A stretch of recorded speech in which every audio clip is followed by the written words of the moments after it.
This is Dads Watching Sports. It's the show by dads who watch sports, for dads who watch sports, or just dads in general. Here are the dads with a plan for every hashtag dad life and sports fan, Kyle Castles and Michael Draper. Welcome in, everybody, to another episode of Dads Watching Sports. I'm Michael Draper, and he is Kyle Castles. We are coming to you live on our Facebook page and our Twitter handle and our YouTube channel. And so for those of you checking us out live, it's Sunday, 24th of October. And we are, Kyle, episode 85, man, just churning along. I know we've taken a couple of weeks off in the last couple of weeks, but we're still moving through them, man. And 85 episodes, we're starting to creep up towards 100.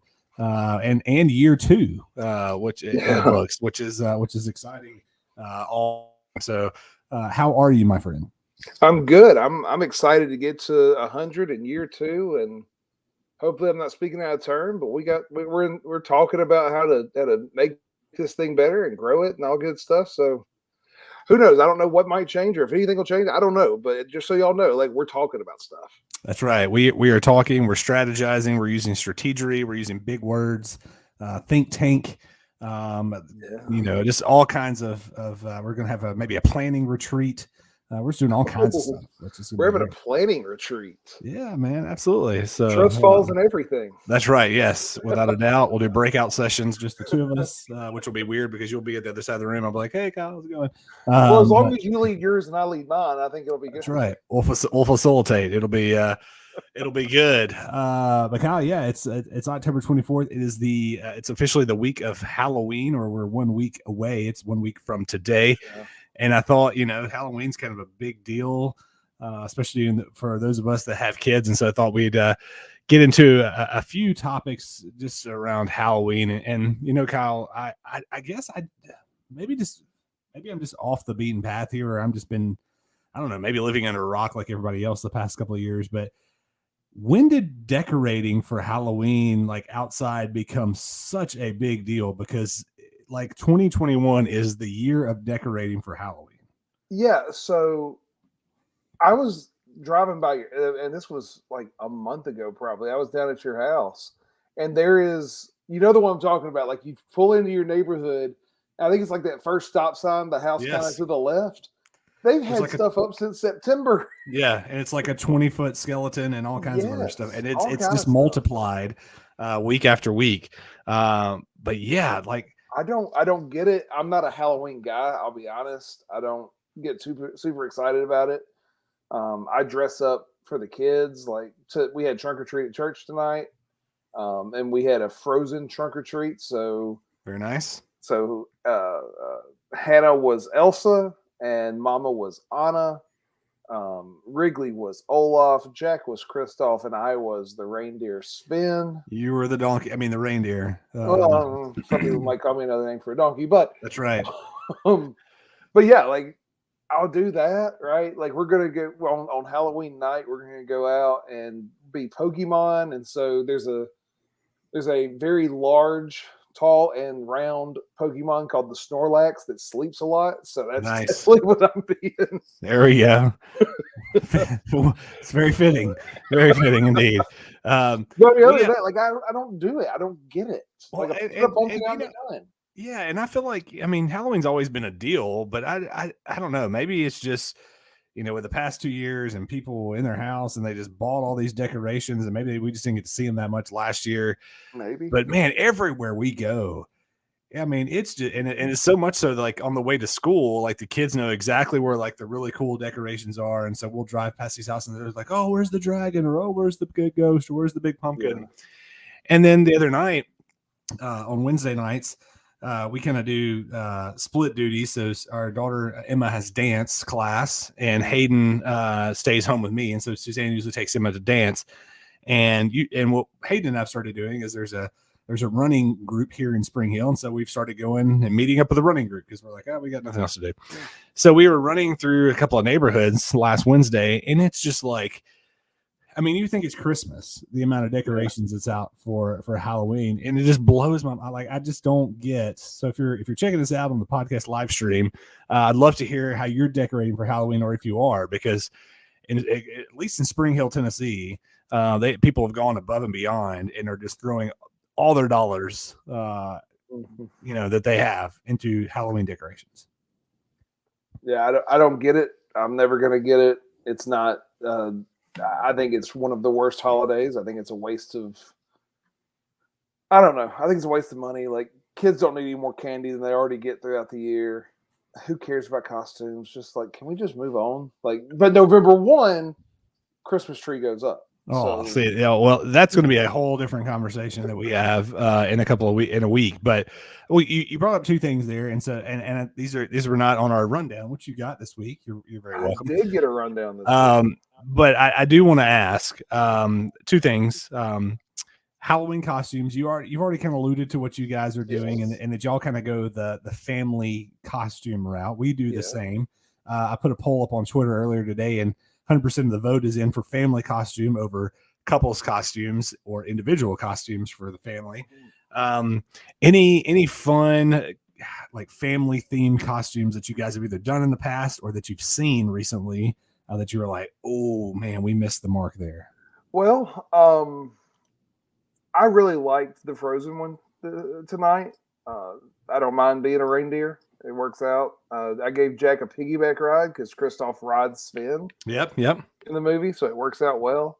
But I did see one tonight that was really cool. There was a family there, and they did cereals. So they dressed up like, the little girl was Pebbles from Flintstones, and she carried around a Fruity Pebbles box for her candy. Nice. Okay. Yeah. Some might say and Fruity Pebbles is a candy. Although it did very well. It did very well in our cereal bracket. It did do well in the cereal bracket. So I thought that was a pretty neat thing. Yeah. I don't know. I got just tonight in my head, so that's probably the best I got.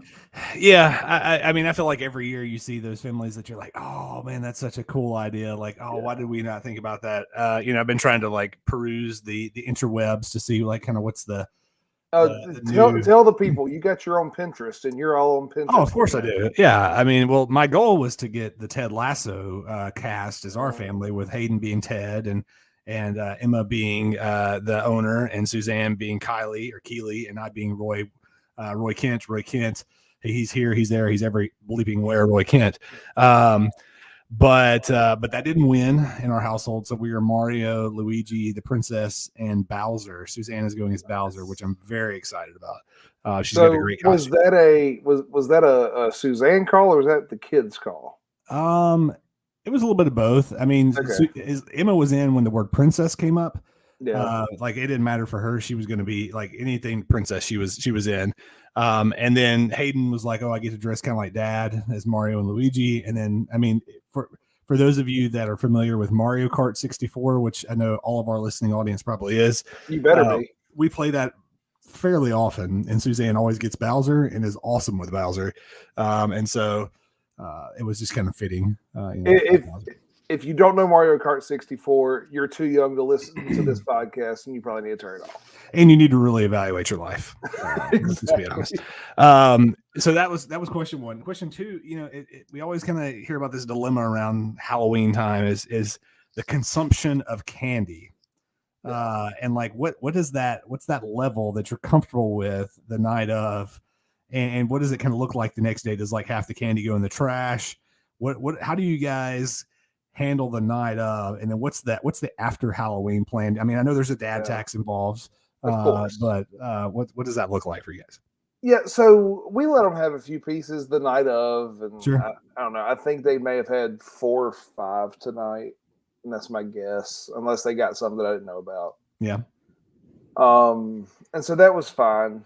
We don't throw it out, but we kind of do and kind of don't. So because of Jack's allergies, sure, we have to go through and we make sure there's not anything that is worrisome for him in the house. So all that gets thrown out, but we have 200 or 300 Dum Dums left, and we'll just kind of supplement Dum Dums in because Dum Dums are allergy friendly for those of you that are listening. Nice. So yeah, like that's kind of what we do. So have you ever seen the Jimmy Fallon, or not Jimmy Fallon, Jimmy Kimmel bit that he does every year after Halloween, where it's these parents telling their kids that they ate all their candy? Oh, that's awesome. So that is, honey, if you're listening, and I know you are because you listen every week, that is my plan for our kids this year, is when they wake up the next morning, I'm just going to say, I'm really sorry, guys, but mommy and daddy were really hungry, and we're going to record it and send it in because it's hilarious and it's funny when we torment our children, and they don't need all that candy anyway. So I cannot. Yeah, wait. And like, who cares if your kids go to therapy when they get older? Yeah, right? I mean, it's good for them. A little adversity never hurts, Kyle. You set them up. Look, our daughter played soccer. She got a participation medal this week. She's riding high off that. Got to bring her down a notch. Got to bring her down a notch. Let her face a little adversity after that participation award. So I'm with you. So Kyle, the on the topic of candy, your favorite college football coach, the Pirate, Mike Leach, had a great post. This is every week. I mean, I don't know it's why Mike Leach. Yeah, every single week the guy has a great post game comment. And so after the game against Vandy, where they just rolled. He was asked about Halloween candy, and in typical like Mike Leach fashion, like he's so methodical and so like analytical, and it's not just like, I mean, I don't really get into that. I mean, he goes all in talking candy corn, and he's right. Like candy corn is awful, and you're not a candy corn guy. I'm gonna give you. Here's a sneak peek into our top 5. I've got candy corn at number 2. Oh, I don't know. The chocolate kind. The chocolate. It's got the little chocolate on the edge. No, I don't know that we can be friends anymore. Oh, come on now. This is not okay. Yeah. Oh, it's more than okay. Candy corn is amazing. Some people would say empty calories. I say it's great. And Lauren Castle says false, but then also says candy corn pumpkins. And yes, Lauren, candy corn pumpkins, pretty awesome too. You're both wrong. Candy corn. But yeah, your coach, Mike Leach, not a fan of the candy corn, but big fan of candy in general. But did you notice what he ended with? I don't remember. Almond Joy. Whoever says Almond Joy? I mean, Almond Joys have nuts. Mounds don't. That's the only thing I know about Almond Joy because I grew up in the 90s. Remember that little jingle? Yeah. But Nick Hathcock's with me though. Only thing worse. Can I click on that, or is it just you? Okay. Black licorice. Black licorice is just gross too. So. And Eric Jackson says candy corn, and Eric Jackson, just like he is about almost everything other than UT football and Duke basketball, is correct. So Kyle, with all that being said, top 5 candies, starting with number 5, working your way down to number 1. This is Halloween candies. I mean, there's candy you eat kind of all throughout the year. Neither one of us are huge candy people, but no. Halloween's the time when you got to get the dad tax. And so top 5 candies. So what am I pulling out? If I see it, what am I going to pull out and eat myself, right? Yep. But number 5, I have Reese's Pieces. Okay. The hard shell with the peanut butter. Very nice. Yep, it's a good choice. Okay, this one you don't see very often, but I love these things. Rolos. Yeah. The little chocolate things with the caramel inside. That's some good stuff. At number 3, I got peanut M&Ms. At number 2, Snickers. And then at number 1, Reese's. Now, this may be a Reese's cup or a Reese's pumpkin, but as long as it's chocolate covering peanut butter, I'm a happy man. That's a good list, Kyle. That's a really good list. We have a similarity or two. So my number 5 is this is this kind of plays to the traditionalist in me when I think of just kind of that traditional candy type. And I'm thinking cotton candy, sweetie go. Let me see that Tootsie Roll. I love a good Tootsie Roll. Those are fantastic. So that's my number 5. My number 4, Kyle, I love a good Starburst. I like the red. I like the pink. Yes, the pink is where it's at. No doubt about it. I like the orange as well. Yes. You're an orange guy? I like the red and the pink are predominantly my jam. Number 3, I've got your Reese's, predominantly peanut butter cup, but I'll take it any way I can get it because chocolate and peanut butter, why not? Number 2, the before mentioned chocolate candy corn, because it's just sugar, and why not? And then number 1, Kyle, again, going kind of back to the traditionalist in me, I love a good pack of Smarties. Smarties, really? Yeah, man, the little sweet tart things. Oh yeah, I could eat about 8 of those little chalk? packs. Yeah, oh, it's so good. The sugary chalk. It's so good. Whatever you say, man. Nothing wrong with some good old Smarties. The kids love them. I love them. They come in those little adorable little packs. You just kind of unroll them and feel a little weird doing that. You're like, man, this. Never mind. So wait. When you eat your Smarties, do you eat them a pack at a time, or do you eat one Smartie at a time? Oh no, I'm rolled up. I unroll, I tilt back, and I drain into the mouth. And oh yeah, it's one pack at a time. Okay, without a doubt. Let me ask you this: if I took a pack of Smarties, this is completely off the reservation at this point. But yeah, that's right. A pack of Smarties, and I crushed them up. Okay, would you got my attention. Would I just have a pixie stick? Oh man, that's a good. I think. Well, no. I'm gonna say no. Wait. Before you give an answer, if you're watching the show, if you're listening to the show, please respond. Is crushed up Smarties just a pixie stick? So let me argue why the answer is no. Okay. The answer is no, Kyle, because while for probably 90% of the Smartie, they all taste the same, but there is a little difference in depending on what color you get. There's a slight difference in taste. Where a pixie stick, they are broken up into colors. And so they are all individual flavors.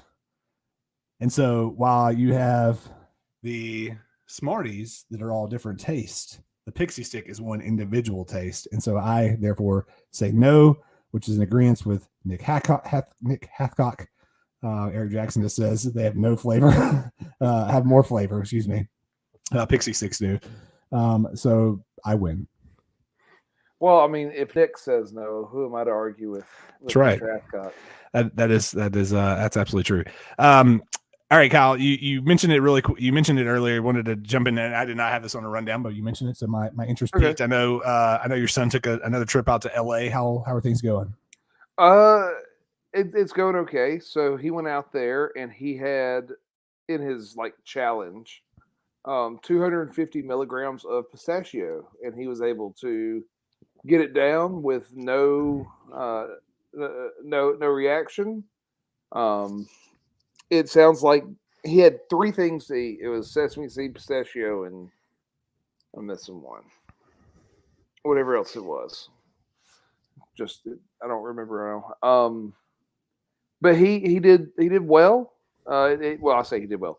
He got through it. What should have been about a 45-minute appointment turned into almost 2 hours. So it's probably a good one for me not to be at. Sure. But Chestnut, there you go. My wife chimed in. Chestnut was the other one. But he got through it. He is only eating one nut at night now, and that is the pistachio. He's got more stuff added into the mornings, but probably the biggest appointment other than the last appointment is coming up in January. Okay. They're going to do more blood work, and we may start moving some stuff to once a week or whatever. It could be almost life-changing. Nice. What we end up with coming out of the January appointment. Well, as always, keep us posted. Thoughts and prayers for that for sure, because we know how, just how traumatic of an experience it's been, and how you guys just want to get this behind your sake for Jack's sake. So definitely keeping you guys in mind during that. But we should be done by the fall. Awesome. If everything works out, we should be done by the fall. So that's awesome. Very glad to hear that. And so then that way, when you go to the Draper birthday party, you don't have to worry about who made the cupcakes and whether Jack exactly. Yeah. Although I think I'd use that as an excuse to eat Jack's cupcake. And kudos to Pam. There you go. That's right. Always kudos to Pam. All right, Kyle. So staying with the Halloween theme, I've got we're going to shift gears into some college football, and I've got some college football topics, but we're going to do these, Kyle, is a trick or a treat? Ooh, I like it. So, Kyle, there's several unbeaten teams left across the country. One of those is the Demon Deacons of Wake Forest. Trick or treat, Kyle. Wake Forest is a legit contender to run the table and make it into the playoff. I'm guessing a trick means I don't agree, and a treat is I do agree. Yes, it's a trick that they are So playing a trick, or a treat is in. Oh, look at that! That's a treat. They made it. it's a trick. They don't have the talent. They'll get tripped up somewhere, and I don't know who it is. I'll be honest, but the ACC is going to do that, and they're a trick. So no. You know, I was going to pull up their schedule really quickly, and I should have done this ahead of time. I was going to see who they have the rest of the way. Let's see. Wake Forest. They did score 70 points this weekend. My goodness. They did. Okay, so Kyle, if you look at their schedule, they've got Duke this Saturday, win. At North Carolina, who has been extremely underwhelming this year. It is at North Carolina, but I still think. But here's the thing: like whether or not they have been underwhelming, right? Like I could see that one being the one that trips them up. And if you look at the way the rankings are going, they're not going to be able to overcome one loss. Well, so, Nick and Eric both agree with you in trick.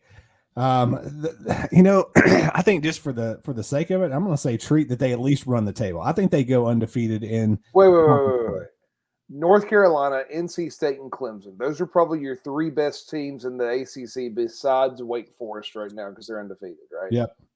There's no way they come out with more than 2 wins in those 3 games. They will lose 2 of those games. I guarantee it. All right. Boston College too.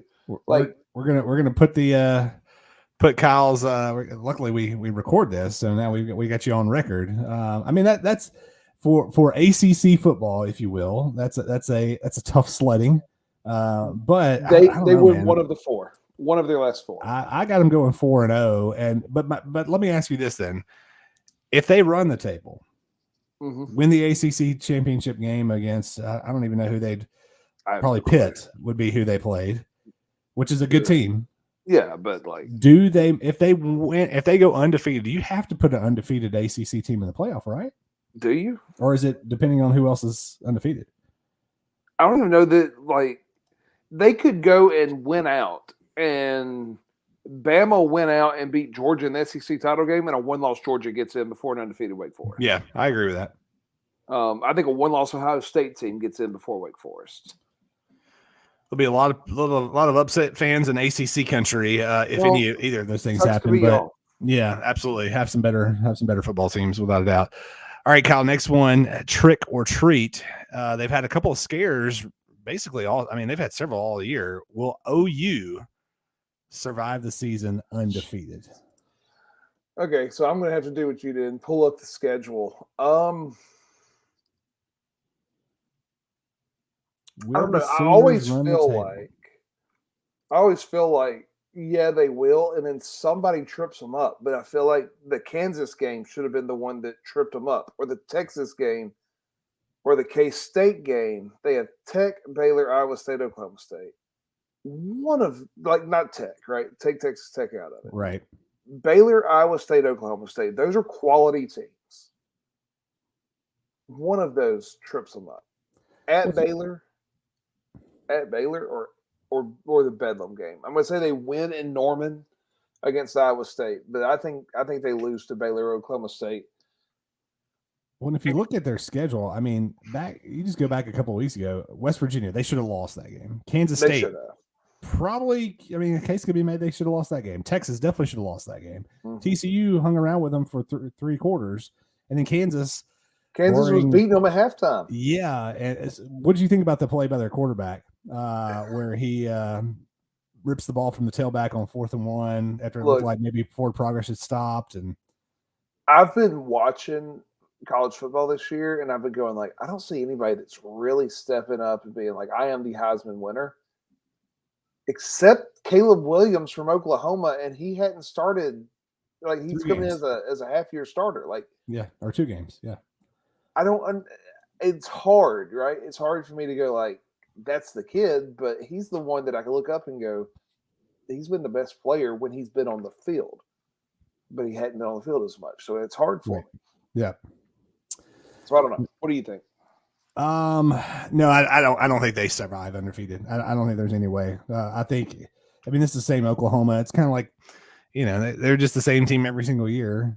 They look unbelievable some games. They skate by some games, and then they lose a game they shouldn't, and that's what keeps them out or keeps them within striking distance of being, you know, the 1 or 2 seed in the playoff. And so, I'm saying that there's no chance that happens. Third question for you, Kyle, here is trick or treat. Can a 2-loss Alabama team make the playoff? Right so now, Alabama's number 3. Yeah, if you look at the rankings, and I know they're not the college football playoff rankings, are those supposed to come out this week or is it next week? I think it's next week. Okay, that's what I was remembering. They did jump Oklahoma. Yep. In the rankings right now. It's hard to answer because we haven't seen the college football playoff rankings and we don't know what this committee is going to do. I don't think a 2-loss team can get in. I think you're going to have an undefeated Georgia. I think you're going to have an undefeated Cincinnati that are in. You're going to have a 1-loss Ohio State team. And then you're left with like an undefeated Wake Forest, a 1-loss Alabama team, or a 2-loss Alabama team. Here's the fun thing. What if Ole Miss wins out? A 1-loss Ole Miss team that just lost to Bama and played Bama didn't play that well, but a 1-loss Alabama team that is, according to Nick Hathcock, sporting the Heisman Trophy winner, right? That didn't even play in the SEC title game. Are they able to sneak in if certain dominoes fall right? I think a lot of stuff would have to fall right for that. I mean, there's definitely a case to be made. I guess my question is, let's say Alabama. I don't think a 2-loss Alabama team can't get in. Okay, so Alabama plays LSU, New Mexico State, Arkansas, and at Auburn. Let's say they run the table, and then they play Georgia in the SEC championship game and lose by a last-second field goal. Doesn't matter. I think with 2 losses, you're going to have enough 1-loss teams, or even an undefeated team. If let's pretend Wake Forest, I'm wrong, and Wake Forest is a treat. You can't put a 2-loss Alabama team over some of those 1-loss teams. If Ohio State's a 1-loss team, if Oklahoma's undefeated, those 2 get in before a 2-loss Alabama. Yeah, I think you're probably right there. Man, it's going to be wild. I mean, it's barring something crazy happening, Georgia and Cincinnati seem pretty firmly supplanted there, and then the rest of it's just, I mean, there could be 7 or 8 teams. I mean, and everybody's going Calvin. I mean, it's all going to work itself out. I mean, really, other than maybe Oklahoma, but the Big Ten's all going to play each other. Oregon's still kind of hanging around, and the best, the more that Ohio State wins, that win in Columbus looks better and better. For Oregon. If I'm an Oregon fan, I am pulling for. I'm a Buckeye fan this year as well. Oh, for sure, absolutely. So Nick dropped this question. Spencer Rattler obviously been benched. Where does he end up next year? I don't know. I'm just trying to mentally go through like who's got a senior quarterback at the top level program. My first thought, and this is just a first thought. Sam Howell's going to go to the NFL and leave North Carolina needing a quarterback. And Sam Howell's probably going to be a first-round pick. Does Spencer Rattler go, hey, you know what? Caleb Williams is going to take over. I'm going to take over here in Oklahoma. I can go to North Carolina and let Mac Brown kind of groom me into his next first-round quarterback. I don't know. Does Matt Corral leave early, leaving a vacancy in Oxford? That's a good thought too. Would he come to Oxford? I mean, playing that Lane Kiffin offense, right? Yeah, and I think that would be a. But I'll be honest, I don't know if Lane Kiffin's going to be in Oxford next year. Well, and we'll touch on that here in just a second as well. But all good questions, and thanks for Nick and Eric and everybody jumping in on the comments. We appreciate it. Our last one on our trick or treat, Kyle, before we go to a break. The LSU job has come open since we last spoke. And I guess the trick or treat question here is more of a, does LSU have the ability to hire someone for this job that could keep the prize recruit Arch Manning in state to play What for the did I Bayou just Bengals? say? What name did I just throw out there? Well, and that's exactly why I asked you that question. Yeah, like you got a guy in Oxford, Mississippi, and I'm a Mississippi State fan, but you and I have both been to Oxford. The city of Oxford is a cool place to hang out. Great city, great football, great The football. Grove is a Great football. fantastic atmosphere. Yep. And I tell people, like, it's not one of those, like, you walk through in the wrong color and they're going to boo you or anything. You walk through in the wrong color, and within 10 steps, you're going to have a plate of food and a drink in your hand. Yeah. Because they're just handing it out. You know That's what right. I mean? Yeah. It don't matter if you know them or nothing. You gotta party with us. So there's a lot to be said for Oxford, Mississippi, but it's not Baton Rouge, Louisiana. Yeah. And Yeah, that's a top 5 job. You're talking about one of the most talent-rich states in the nation, and they're the only team in the state. I mean, I know you got Monroe and you got Lafayette and you got Tulane, but let's be honest, it's not LSU. They're the only show in town, without doubt. And Houston is right there. Like Houston, Texas is like next door, right? Like 2 steps and you're there. Why wouldn't LSU give a real hard look at Lane Kiffin? Why wouldn't USC give a real hard look at Lane Kiffin? And why would he turn down going to Los Angeles or Baton Rouge to stay in Oxford, especially if Corral is going to move on? Yeah. Well, I completely agree, and there'll be Ole Miss fans that say, "Oh no, he's not going to do that." Well, yeah, I mean, come on, let's be real. He left Tennessee after 1 year, right? Let's be realistic on where that job is. So let me ask you this one more question, because I think the LSU job is, I wouldn't say head and shoulders better, but it's a better job to me than USC. I think you look at who has won national championships over the past 15 years, and the only team that has the second most to Bama is LSU. I mean, Saban won one 2003.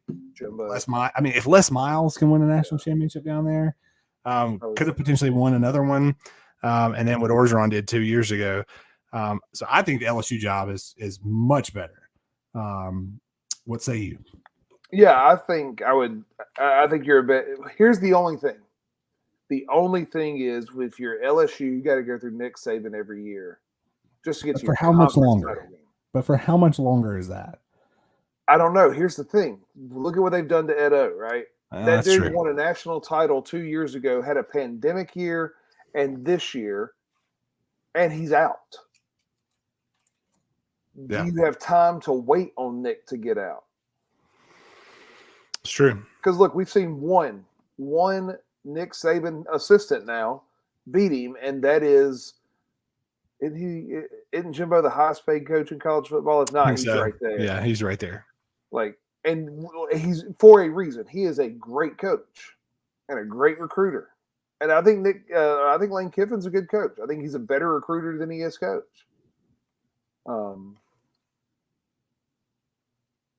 What is Nick talking about girlfriends to practice?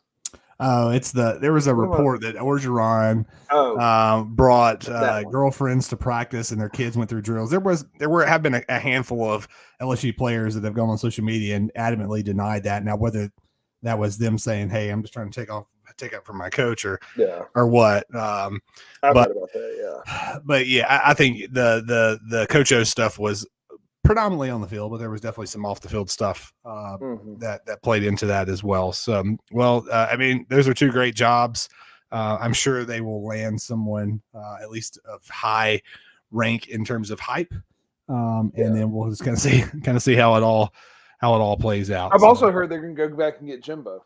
They're going to pull him away from A&M. Yeah, I mean, that's dumb. There's no way they could outpay the Texas A&M. No, I mean, there's no way. So plus they'd have to buy out probably part of that contract. Yeah, there's just no way that could happen. So I don't think it's happening. All right, Kyle, we're going to go to break. When we come back, a really cool story, something really positive that came out of Louisiana in the past couple of days we're going to talk about. Then we've got the top 75 players in NBA history list that came out last week. Yep. Who do we agree with? Who do we not? Who got snubbed? And then, Kyle, the World Series. I'm sure it was a painful night in the Castles household talking about the World Series and the lack of one team in it. But we'll talk about all those things when we get back on Dad's Watching Sport. Big news in the Dad's Watching Sports podcasting world. You've heard us mention it on the show already. We are now part of the Off the Ball Podcast Network. We're super excited to be joining the team of great shows, hopefully adding a little dad flavor to the mix. You can check out Off the Ball Podcast and Off the Ball Network on all your social media sites. Just search Off the Ball Network. And while you're there, give them a like and a follow. You won't regret it.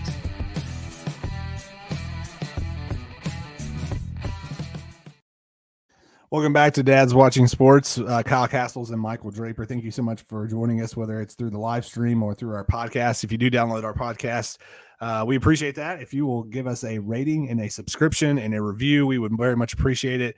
And we appreciate all those that have done that thus far. And so we're excited about it, Kyle. So, Kyle, we talked about some big news in the state of Louisiana with coaching searches and girlfriends at practice and LSU underachieving over the last couple of years. Some news came out within the past couple of days out of Shreveport, which I thought, I mean, we can't not talk about this on our show. You got to, right? And what I'm going to do is I've actually got the audio pulled up. I'm going to play the audio. This is from CBS Evening News. I'm going to play the audio and then we'll come back and talk about it. But this is about a group of men who basically said, hey, we got to take charge and being dads. They've dubbed themselves the Dads on Duty, and this is awesome, so take a listen. Not many good news stories begin in such a bad news way. It happened last month here at Southwood High School in Shreveport, Louisiana. Plagued with violence. Over the course of 3 days, another fight. 23 students arrested for fighting. Massive police response. But strangely, there hasn't been another incident since. Perhaps in part because of this most unusual crisis intervention team. Nobody here has a degree in school counseling. No majors in criminal justice. Your qualifications are? With dads, we decided the best people who can take care of our kids are who? Are us. So Michael Lafitte started Dads on Duty. We're out doing what we do for our babies. A group of about 40 Southwood dads who now hang out at the school in shifts of good parenting. What's going on, buddy? You moving fast. I like that horse. I immediately felt a form of safety. We stopped fighting. People started going to class. How could that be? You ever heard of a look? A look? Dads have the power to do that? Yes. Not many people know it, but yes. Let's go. But it's not just the firm stares and stern warnings. Let's make it to class, my son. It's also the dad jokes. They just make funny jokes like, oh, hey, your cereal's untied, but it's really not untied. They hate it. They're so embarrassed by it. And it's that perfect mix of tough love and gentle ribbing that dads do so well that has helped transform this school. The school has really just been like happy and you can feel it. Which is why the dads plan to keep coming to Southwood indefinitely. Because not everybody has The father figure at home. or a male, period, in their life. So just to be here makes a big difference. Do you think you stumbled onto something here? Absolutely. Yeah. Have a good morning. They'd like to start chapters of Dads on Duty throughout Louisiana What's up, baby boy? and hope to eventually take on the country All right. without a fight. Steve Hartman on the road in Shreveport, Louisiana. So, Kyle, I mean, man, there's not a whole lot you can say to that other than just, man, what those guys are heroes because, you know, they saw a need and they said, hey, you know, the one thing that we can do is be there and support not only our kids, but like I believe one of the gentlemen mentioned, like a lot of these kids don't have a father figure at home or any kind of male figure in their life. And, you know, yes, it's you know, some people could say, oh, it's just, you know, preventing fights. Well, who knows what that could have potentially led to? You know, I mean, we've seen violence in schools and violence in the streets and things like. And so, man, when I saw that, I thought, man, those guys are awesome, and kudos to them for being willing to do that and having and taking on that responsibility. And I think as dads, we all hope that we would do the same thing, being in that predicament.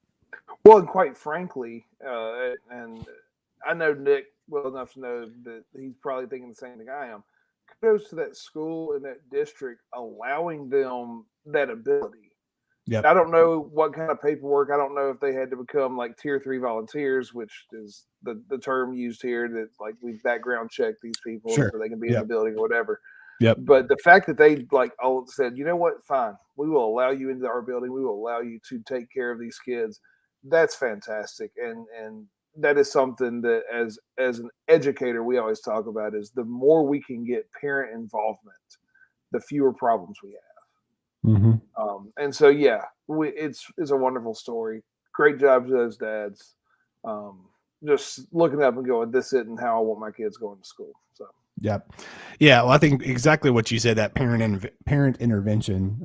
And I think they asked them, like, do any of you have experience as a licensed counselor or criminal justice or any of that? And it was like, no, we've got a much better pedigree to be able to handle this, and that's being a parent and knowing our kids and these kids and knowing what they're going through and being able to relate to them and being able to talk them out of doing something that might jeopardize not only their education but the rest of their lives. And so I thought, man, when I saw that this morning, I thought it was so cool. And it said that they were hoping to start more chapters across the state, and I think kudos to them for having the vision to say, we want to expand this, and we want to expand it not only in Louisiana but across the country. And I think it's you hear so many statistics about fatherless homes or kids who don't have a positive male role model in their lives, and how those individuals are X times more likely to end up in the criminal justice system or not in college or whatever. And I think this is so cool that they're willing to step in and say, hey, I might have a child here and I'm going to serve in this role for them, but I'm also going to do this for all of their classmates that may not have that, which is remarkable. Yeah, great story. Yep. Glad you brought that one in. Absolutely. All right, we are going to shift gears a little bit, Kyle, and get back into some sports talk from that. But the NBA recently released their top 75 players of all time. It's the NBA's 75th anniversary, and so their 75th anniversary team came out. Let's be honest. There's a lot of people on here that were like, okay, yeah, no brainers. I mean, you got Kareem Abdul-Jabbar, Elgin Baylor, Larry Bird, Kobe Bryant, Wilt Chamberlain, Michael Jordan, Steph Curry, Jerry West, Bill Walton, just to name a few. Well, you didn't even name like the GOAT, right? Jordan, Magic, LeBron, AI. I said Jordan, but yes, to your point, I did not get the rest of those. So as you saw that list, for the most part, yes, this is on point. I don't think anybody really disagrees with the list in its totality. But just being nitpicky, do you agree with kind of the list? Anybody you feel like got snubbed that should be on here, or anybody on the team that you're just like, I don't really know about that one? Yeah, there's some, and there's some of the more recent players. Yes. Like Giannis. Like, is he really a top 75 player at this point? Maybe when he's done, we could look back and go like, okay, he's a top 75 player. But is Giannis really a top 75 player in league history at this point? I think probably the reason he got the nod, and I completely, like, on my notes here, I put recency bias with a question mark. Yeah. I think the reason he probably got the nod is, he's won MVP, at least once, maybe twice, and now he has a title to go with that. And so I think if you win league MVP and you have a title, I could see how that could put you on this list. But yeah, okay. I was a little surprised with the recency bias for sure. So like you say that, but I'm looking at a guy like Chris Bosh that isn't on the list, right? And that dude like has better career numbers as far as like all-star games and all NBA teams than Anthony Davis, who is on the list, right? I think Anthony Davis has maybe led the league in blocks one more time, but I think Bosh has scored better. And quite frankly, Chris Bosh is like I'm looking at it as like who changes the game. Chris Bosh kind of him and Dirk were those first two like stretch fours that you could even put at the 5 and play small ball. Like we're not where we are now without Chris Bosh. You look at that first title that the Heat won. I mean, he made the winning play, getting that rebound, kicking it back out to Ray Allen for that three. Yeah, I mean, I think for the most part, this is spot on. I do have like Damian Lillard. I'm like, I mean, hasn't won MVP, hasn't won a title. I mean, he's a perennial all-star, you know, one of the best point guards in the league, but I just have a hard time putting him on there. I got two other names here, and you tell me, would you take Damian Lillard off to put T-Mac or Manu on the list? Well, see, I would take off Damian Lillard, and surprisingly, I would take off Anthony Davis. I just don't think Anthony Davis has positioned himself well enough to be on this list yet. And I love Anthony Davis as a Kentucky guy. I mean, I hope he ends up, you know, winning championships and being on this list. But I would take those two off, and I would add Vince Carter and I would add Pau Gasol to this list in replacement of those two. I think Pau Gasol, you talk about a stretch 4. I mean, he was more of a stretch 5, but the guy he was the second best player on those Lakers teams that won some titles towards the end of Kobe's tenure. He bounced around a lot, but was just so consistent. He was kind of that first European guy after Dirk to really kind of make a big splash in the NBA. And then Vince Carter, I mean, again, I know he didn't win MVP, didn't win a title, but him and Jason Kidd kind of carried the Nets those couple of years. But I don't see Vince Carter being like, you talk about top 75. I want somebody that's a little bit more well-rounded. Like he's not. Yeah, but I mean, Vince Carter, if you think about it, I mean, you when you think about Vince Carter, you think the dunk contest in Toronto, you think jumping over the 7-footer. Yes. But he really the latter part of his career, and I mean, really even some in his prime, I mean, he really stretched his game. And I wasn't even a big Vince Carter fan, to be honest with you, but he really developed his full game. I felt like to be able to be a more complete player. So that's just my two. I would take AD and Lillard off. I'd add Vince and Pau Gasol, but those are the two I would change. But yeah, again, the recency bias for sure was a little head scratching. Yeah. Well, I think Tracy McGrady should be on. I understand he had his injury issues. I get that, but if you look at what he did when he was healthy, he was a scoring machine. And so Manu just won too many titles with the Spurs not to. Yeah, I was also a little surprised Tony Parker wasn't on the list. I mean, I think if you're gonna have Manu, I mean, I think you got to have Tony Parker. I mean, he was kind of the spoon stirring the pot, I guess or whatever you want to. Yeah. I don't know what analogy I was just trying to make, but he basically led them. Got everything going there for him. Yeah, that's good. All right, Kyle, let's switch to another professional league, the NFL. Some wild games going on across the NFL. Here locally, we thought a couple of weeks ago the Titans lost to the Jets, and we thought the ceiling is falling. Now they've beaten the Bills and the Chiefs in consecutive weeks. There's just kind of all kinds of craziness going. There's just no consistency, it seems like, other than maybe from a couple of teams. So if I had to ask you, Kyle, right now, we are in week 6 of the NFL season, week 7. 7. Who's the best team in football? I don't know. I mean, I looked at it, and I can't believe that the Cardinals are still 7-0. Right.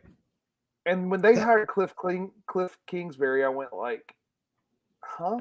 But if you look at it, they beat some good teams. They beat the Rams. I forget who else. I just remember the Rams being on there. I don't have their schedule in front of me, but they beat some good teams. Beat the Titans, the Rams. There you go. 49ers. They beat the Browns. So, so the Titans, Rams, and Browns, those are good football teams. They host. I guess this is the Thursday night game. They host Green Bay next week. Okay, so that's for first place in the NFC. Yeah. And the Packers are not the Packers we saw in week 1 against the Saints. No, they are not. I wish the Saints were still that team. So did I hear you saying the Cardinals are the best team in football? I'm saying that. The problem is it's hard for me, and this just like makes me want to throw up when I say it. It's hard for me to pick against those Buccaneers. I know, right? You know what I mean? Like Tom Brady is still Tom Brady. Yeah. Yep. Only got to ever Now- throw for 600 touchdowns. Now, I will say, today. I mean, the Bucks schedule has been pretty weak. I mean, they did beat the Cowboys to open the season, but then, I mean, Yeah. the Falcons, they lost their only losses to the Rams, but then the Patriots, Dolphins, Eagles, and Bears. So they're not exactly beating up on the heavy hitters of the NFL.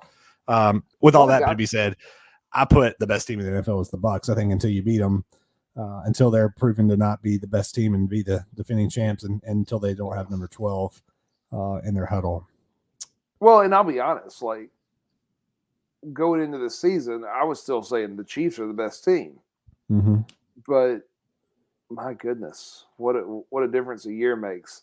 And Josh, I see you talking about Dallas, and I understand. I like Dallas only because Dak Prescott's their quarterback. But I look at that team and I look at the games they've played and how they've been close with some really bad teams. I can't put them as the best team. And yeah, you're talking about the turnovers. I mean, what's his name? Diggs out of Alabama. I forget which one. Not Stephon, but the other one. Yeah. Anyways, whatever his name is, his first name. Like, kids looking good. That's great. They're just not beating teams the way the Cardinals are. I mean, the Cardinals are beating teams and flat beating them. So I like the Cards. Also, like the Buccaneers because they got Tom Brady. That's right. We'll switch it to another professional league here.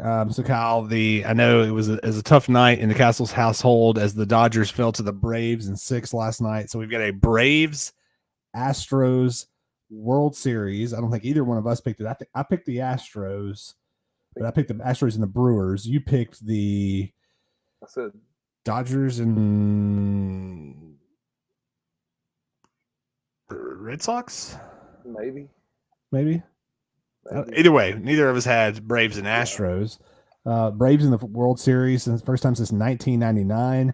Astros back for the third time in 5 years. You've got to think that everybody's going to be on the Braves bandwagon because it's been forever. I think last time they won a World Series since 95. I was thinking 96. What did the year 96. after? What did the year after the lockout? Yeah, I think you're right. Or was it the year before? I don't remember. I think it was the year after. Astros obviously have a World Series recently, so that they cheated to get. That they did cheat to get. We'll make a call on it, but just how's everybody taking it there in the Castles household after the Dodgers fell short? I don't know. I'm hoping she's still watching this so that she can respond for herself. But I mean, not happy. Sure. For a lot of different, obviously, as a Dodger fan, she wanted to see them there, but she knew that if the Dodgers made the World Series, that she was going to get another trip to another World Series game. And this time, it's being played in LA, or would have been being played in LA and Houston, and maybe they'd have gone to Houston and, maybe I don't know, maybe. I know that Dodger fans would have loved to have seen them beat the Astros in the World Series legitimately. Right. Like, there's all sorts of stuff, but at the end of the day, it's busy, and we have Halloween, and we have trunk or treats, and we have all sorts of stuff going on, and so she wasn't awful. Yeah. Good deal. Well, Kyle, before we get into our picks, no show next week for those that keep up with us. So just stay tuned for next episodes. We're working on some content for the next couple of episodes, but no show next week, and just kind of stay tuned for that. We'll let everybody know through our social media channels when our next show will be coming up, but it'll be Halloween. We're kind of rolling with this every other week thing for right now. And so no show next week for the dads. Go ahead and check out a previous episode if you want to. So Kyle, let's get into our picks. So you took a 2-game lead on me this past weekend with some picks. So you are now 20-9. I am 18-11. We just talked about the World Series, and that's where we will start. Kyle, what is your pick for the World Series, the winner, and the amount of games to get there? Oh, I got to give you the games too. I think the Astros are a better ball club. I think when you look at the talent top to bottom, the Astros are better. But the Braves are just playing the best baseball right now. And that matters to me more than talent. You see it all the time. And so give me the Braves in 7. Braves in 7 for Kyle. Yeah, I mean, I'll be honest, I haven't watched a whole lot of playoff baseball this year. I did catch a couple of the league championship series games, and I'm right there with you. I mean, you kind of see those teams that you feel like are kind of the teams of destiny. I feel like the Dodgers are probably that last year, and I feel like the Braves are that this year. So I'm going to go with the Braves as well, just to be a little different. I'll say Braves in 6. I'll also say I'm shocked. My wife, I think she's picking the Astros with that comment. I was But going I to say Nick Hathcock says he's got the yeah. Braves. Lauren Wilson says Castle says the Trastros, which I'm guessing means she picks the Astros, but she wants to throw guessing. shade at them at the same time. But I will say I'm shocked she's going that way if that's what she's saying, because she hopes they both lose. Okay. They both lose. There you go. I'm shocked because there is a player for the Braves named Dansby Swanson, who she is enamored with, Oh, for lack of a better word. there we go. Nice. So there you go, babe. Talked about Dansby for you. It's the pants, Kyle. It's the pants. No, he's just a good-looking dude. Well, good for him. Yep. So both of us taking the Braves. There will be, parties in Atlanta. Every Waffle House will be packed, and people will be chowing down on some smothered and covered hash browns. It'll be a great time for all. So, we got three football games to get to. We've talked about the Rebels of Ole Miss already. They go to the Plains to take on Auburn. It's a ranked game here. Both teams ranked. Ole Miss and Auburn. I will go first, and I'm taking the Rebels on the road. Man, there's as much as I don't like to do this, man, Ole Miss they're just good. And so I'm going to take Ole Miss on the road. What do you say? But Auburn said 2 weeks. Auburn had the bye this week. And I don't know. It's a gut feeling. If I look at it objectively, Ole Miss. I think it's an easy pick. But I don't know. There's just something that says Auburn's going to pull the upset here and dash any hopes of a Matt Corral Heisman, dash the hopes of any thought of Ole Miss in a New Year's Day Bowl. I'd love to see it. Auburn. I'm going to pick Auburn. I would love to see it, and I would dance in the street to see the tears of the Rebel faithful. But I don't know that I'm there. Speaking of tears of faithful, that will be happening to the Starkville faithful this weekend as the Cats of Kentucky, University of Kentucky Wildcats, roll in. The 12th ranked team in the country roll into Stark Vegas to take on the Bulldogs. It's a battle of the dads here. You've got University of Kentucky versus the Mississippi State University. Kyle, I'm tossing it to you first. Are you going? Are we just doing this and making a divided dads here? I'm a State fan, right? Yeah. I love those Bulldogs. And okay, fun story. 2 years ago, I was at work and I wear a lot of Mississippi State stuff. And it's that maroon color, right? Yep. There was a student that didn't say it to me, but it got back to me. There was a student that said, Mr. Castles looks like an inside-out pig in a blanket because my skin is white like the little crescent roll, and then the maroon looks like the weenie and the pig in a blanket. That is a strange comment, but this was a strange kid. How did you respond to that? Thank you. I laughed. I thought it was I'd hilarious. like to eat myself. Where would you rank me in the best tailgate food bracket? Is that what you asked? So I love Mississippi State, but you put a defense like that Kentucky defense in front of us, in front of our offense, and we're going to struggle. And that means Kentucky wins. That does mean Kentucky wins, and I will go with the Cats as well. Setting up a big date with the Volunteers the next week to try to get to 11-1 for the Cats because the rest of their schedule is just a joke. All right, Kyle, we'll end the picks here. Michigan and Michigan State, both top 10 rivalry game. Big Ten football. I know they've played several times since then, but the only time I can really remember is when Michigan State blocked the punt at the very end, ran it in for a touchdown and won the game when they were both pretty highly ranked a couple of years ago. Who you got? You got the Wolverines or Sparty? I don't think this is where Harbaugh loses it yet. I think he pulls this one out, and they beat old Sparty. You know, I would love to go Michigan State more or less because I just need to catch you in our pick'ems. But we did, you know, I'll just chip away. We did pick different for the Auburn Ole Miss game, so I'm also going Michigan. I agree. I think they run the table to set up the big matchup and with Ohio State at the end of the season. So I will go the Wolverines as well. So. All right, Kyle. Well, we are out for a couple of weeks again. Enjoy yourself, sir. Some Halloween, and don't eat too many Reese's peanut butter cups or Reese's Pieces or whatever kind of Reese's things you like. I will eat my Smarties for sure, and we'll see you soon. Y'all take care out there. Bye.